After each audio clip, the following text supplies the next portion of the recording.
Made Famous TV. And I decided to really kind of inch my way out a bit so that I could find my way back. Gotcha. Well, don't inch out for too long now, because I checked out some of your music and Right. this Love You Up single. Thank you. I'm digging that. Thank you. Anytime I hear that, because there's a sample in it, right? Mm-hmm, Anytime I hear that, I know I'm about to hear something dope. So when it came on, I was like, "Oh, no, she didn't. No, she didn't." So talk about how that single came about.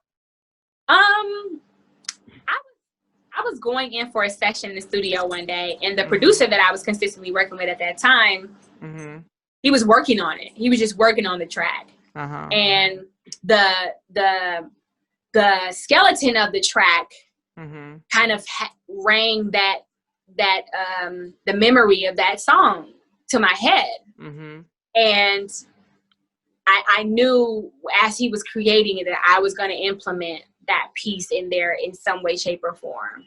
So that was the start of it. Hearing the beginning of the track being made, and that memory of that song and that piece of that song ringing in my head, and that was the beginning of it. And as he, once he finished the track, I kind of just vibed to it, and I ended up, using that piece for the front of each verse, and kind of just going up, trying to stay within the realm of the content of that record in particular, too. And even after writing the record and recording it, we came up with this dope concept for a visual, which I still have plans to do, but creating a visual that doesn't make it about like loving a significant other, but using the content of the lyrics and the song to gear it toward learning to love yourself. Right. So I'm going to love you up. Even if it takes all night, I'm going to love you up for the rest of my life. Like, who do you have all of your life? You know what I'm saying? Like, people come and go, but for the rest of my life, I got to love me. I got to love, you know what I'm saying? So I like that. Yeah. So it's like, we really wanted to and we more than likely still will take the visual into that perspective to make it not so much about your typical love, between a man and woman, or man and man, or woman, whatever you will, but to make it geared toward inspiring love, love for self. So. Gotcha. So when, I know you said you still have plans to put that, do that visual, but has the pandemic kind of slowed things down for you a little bit? Absolutely.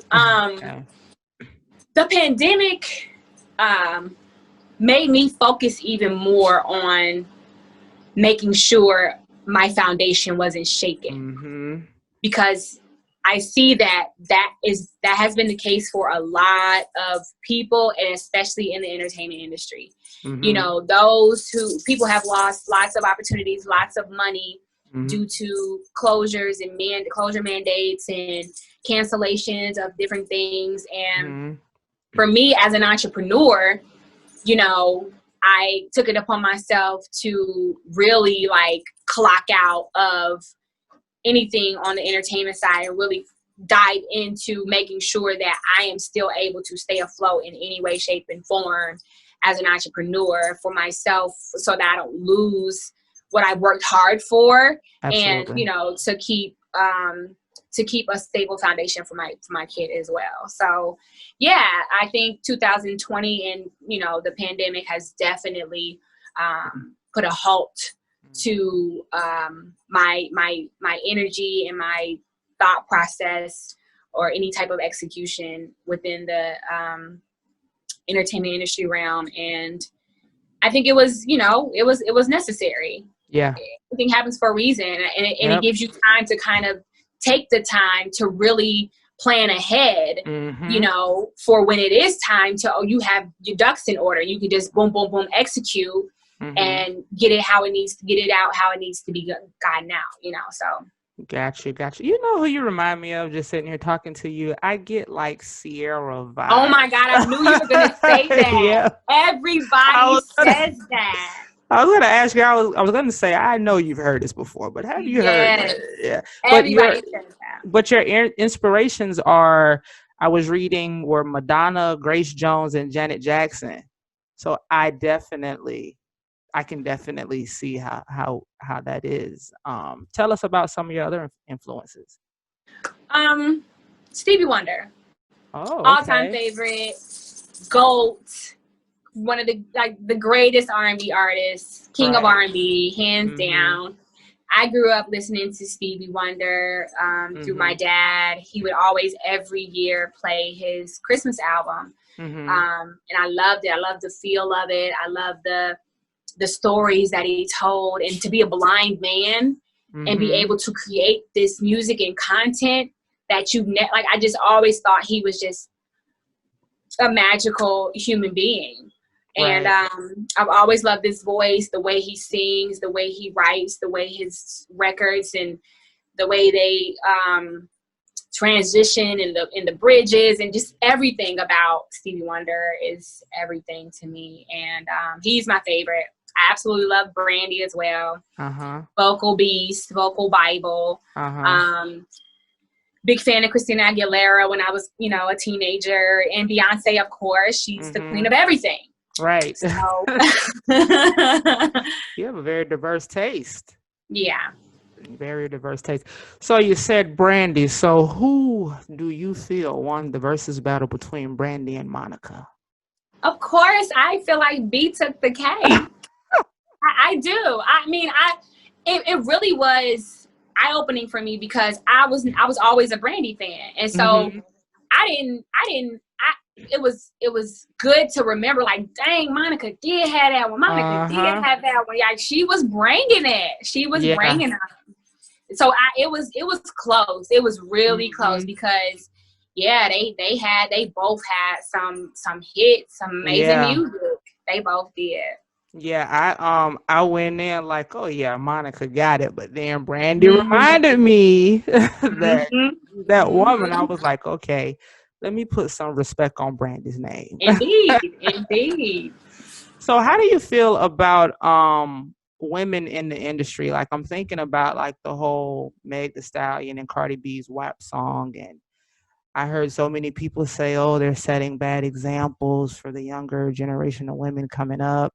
What is your take on that? My take on it is, as far as setting bad examples, what is that? What is that? Especially in the music industry. Right. This has been the imagery of women in music since forever. Yep.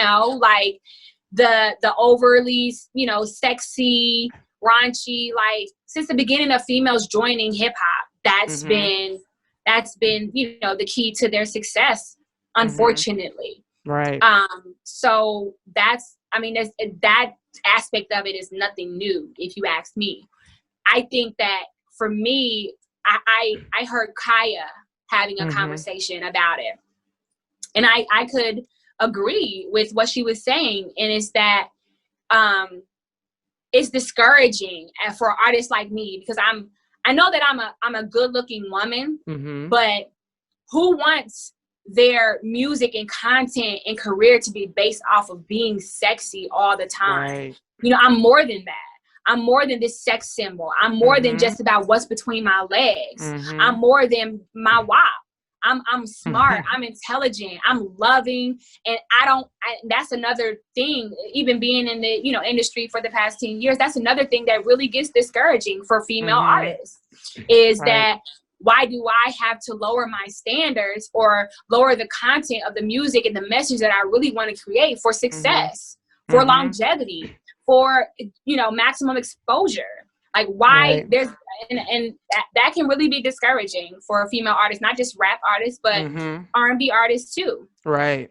And I think that is an unfortunate reality that females in the music industry, have to face. And it is like a, like, okay, sink or swim. Like, either you gonna show that ass, or you gonna, or you gonna fall to the wayside, Yep. So it's unfortunate, but it is what it is. But if there you Sorry. go. Oh no, you're good. You're good. That goes to show you're a busy woman. Indeed. But if anybody gets to know you, I mean, they can